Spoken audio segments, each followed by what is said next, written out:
आज के 16 अगस्त 2025 के खास और ताजा 10 समाचार सिर्फ एक नजर में, तेज, सटीक और यूजफुल। हर खबर के बाद मैं आपको छोटे से हुक से अगली खबर की तरफ बढ़ाऊंगा, तो जुड़े रहिए और वीडियो का अंत तक जरूर देखिए। प्रधानमंत्री मोदी ने लाल किले से घोषणा की। प्रधानमंत्री विकसित भारत रोजगार योजना आज से लागू। प्रधानमंत्री ने 1 लाख करोड़ रुपए के पैकेज के साथ नई रोजगार योजना की घोषणा की है।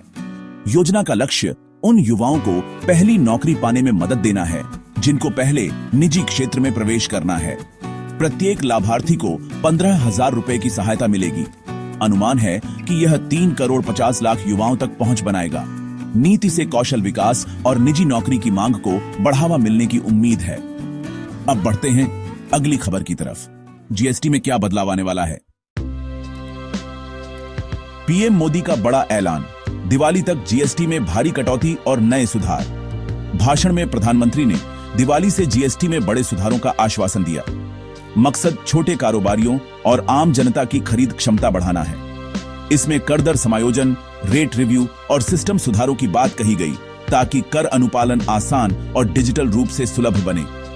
इससे एमएसएमई सेक्टर को तात्कालिक राहत मिलने की संभावना है। आगे बढ़ते हैं। मिशन सुदर्शन चक्र पर क्या है योजना? मिशन सुदर्शन चक्र 10 साल में देश के सभी महत्वपूर्ण स्थलों को मिलेगा सुरक्षा कवच। मिशन सुदर्शन चक्र के तहत अगले 10 से 15 वर्षों में अस्पताल, रेलवे हब, आस्था केंद्र और अन्य संवेदनशील जगहों पर आधुनिक सुरक्षा तकनीक लगाई जाएगी। इसका उद्देश्य आतंकी या किसी भी तरह के बड़े हमलों से सुरक्षा बढ़ोतरी और त्वरित प्रतिक्रिया तंत्र तैयार करना है। निवेश और तकनीकी अपग्रेड से राष्ट्रीय सुरक्षा मजबूत होगी। अब बढ़ते हैं राजस्थान की खबर की तरफ। जोधपुर से क्या संदेश आया? राजस्थान में मुख्यमंत्री भजनलाल शर्मा ने जोधपुर में झंडा फहराया और ऑपरेशन सिंदूर को देश की प्रतिबद्धता बताया। जोधपुर के समारोह में मुख्यमंत्री ने ऑपरेशन सिंदूर को देश की सुरक्षा प्रतिबद्धता करार दिया। उन्होंने राज्य के आर्थिक एजेंडे यानी राइजिंग राजस्थान के एमओयू को धरातल पर लागू करने पर खास जोर दिया और कहा कि सुरक्षा और विकास दोनों साथ साथ चलेंगे। साथ ही स्थानीय उद्योगों और निवेश आकर्षण पर भी विशेष ध्यान दिया गया। चलिए अब आगे बढ़ते हैं, देखते हैं यूपी में क्या बयान आया। उत्तर प्रदेश में मुख्यमंत्री योगी ने विधानसभा में तिरंगा फहराया और ब्रह्मोस की ताकत का जिक्र किया। लखनऊ में झंडारोहण के मौके पर मुख्यमंत्री ने सुरक्षा उपलब्धियों का जिक्र करते हुए ब्रह्मोस जैसे स्वदेशी हथियारों का हवाला दिया और कहा कि ये देश की ताकत के प्रतीक हैं। साथ ही उन्होंने उत्तर प्रदेश को $1 ट्रिलियन की अर्थव्यवस्था बनाने का बड़ा लक्ष्य बताया और निवेश तथा बुनियादी ढांचे पर जोर दिया। अब बढ़ते हैं मध्य प्रदेश की तरफ। वहां मौसम ने क्या चेतावनी दी है? मध्य प्रदेश में मुख्यमंत्री मोहन यादव ने भोपाल में झंडा फहराया और 23 जिलों में भारी बारिश का अलर्ट जारी किया गया है। भोपाल के कार्यक्रम के बाद मौसम विभाग ने 23 जिलों में भारी बारिश की चेतावनी दी है।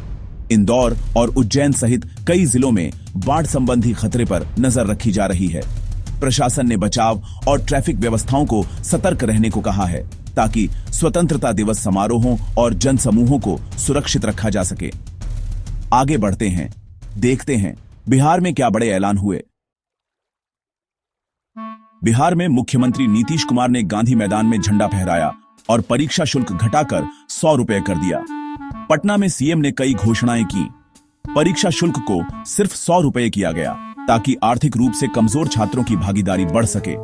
इसके साथ ही बाढ़ प्रभावित 1,86,000 लोगों को मदद देने और 5,118 स्कूलों में बाल वाटिका शुरू करने की बात कही गई, जो प्राथमिक शिक्षा और संबंधित सुविधाओं को मजबूत करेगी। अब बढ़ते हैं नेशनल लेवल की बड़ी खबर की तरफ। ऑपरेशन सिंदूर का क्या अपडेट है? ऑपरेशन सिंदूर के 100 दिन पूरे हो गए हैं और प्रधानमंत्री मोदी ने इस मौके पर हमारे सैनिकों को सलाम किया है। प्रधानमंत्री ने मोर्चे पर तैनात जवानों की कामयाबी और उनके साहस की खुलकर सराहना की है। रिपोर्ट्स में ऑपरेशन की उपलब्धियों का भी जिक्र किया गया है और इसे राष्ट्रीय सुरक्षा के लिहाज से एक मजबूत संदेश माना जा रहा है। सरकार ने सैनिकों के मनोबल और आगे की कार्यवाही पर भी खासा जोर दिया है। अब चलिए बढ़ते हैं उत्तर प्रदेश की राजनीतिक हलचल की तरफ। आखिर राजनीति किस दिशा में आगे बढ़ रही है? उत्तर प्रदेश में सियासी घमासान तेज हो गया है। सपा नेता अखिलेश यादव ने हाल ही में ठाकुर बैठक पर तंज कसा है और स्थानीय नेताओं की बैठकों को सत्ता संघर्ष का संकेत बताया है। उनका कहना है कि आगामी 2027 के चुनावों से पहले सियासी माहौल काफी गर्म हो रहा है। इसके अलावा उन्होंने बाढ़ प्रभावितों के लिए सरकार से तुरंत एक्शन की भी मांग की है। राजनीतिक टकराव और दावों प्रतिदावों का सिलसिला लगातार जारी है। और अब आज की अंतिम खबर, बिहार में राहुल गांधी की यात्रा के बारे में जानते हैं। बिहार में अब राहुल गांधी 17 अगस्त से 21 जिलों में अपनी वोटर अधिकार यात्रा शुरू करने जा रहे हैं, जो 15 दिनों तक चलेगी। इस यात्रा का मकसद मतदाता जागरूकता बढ़ाना, युवाओं की भागीदारी को प्रोत्साहित करना और स्थानीय मुद्दों पर खुलकर संवाद करना है। कार्यक्रम के दौरान सिविल सोसाइटी और स्थानीय नेताओं के साथ मिलकर मतदान और जनहित के विषयों पर चर्चा की जाएगी। तो यही थी आज की आखिरी खबर। अब समापन की ओर बढ़ते हैं। तो आपको ये सारी खबरें कैसी लगी, मुझे कमेंट्स में जरूर बताइए। अगर वीडियो अच्छा लगा हो तो इसे लाइक करना मत भूलिए। और अगर आपने अब तक चैनल को सब्सक्राइब नहीं किया है तो अभी सब्सक्राइब कीजिए। साथ ही घंटी का निशान दबाना मत भूलिए, ताकि आपको हमारी हर नई वीडियो का नोटिफिकेशन सबसे पहले मिल सके। मैं फिर मिलूंगा ऐसी ही अच्छी और खास खबरों के साथ। तब तक के लिए जय श्री राम, जय हिंद, वंदे मातरम।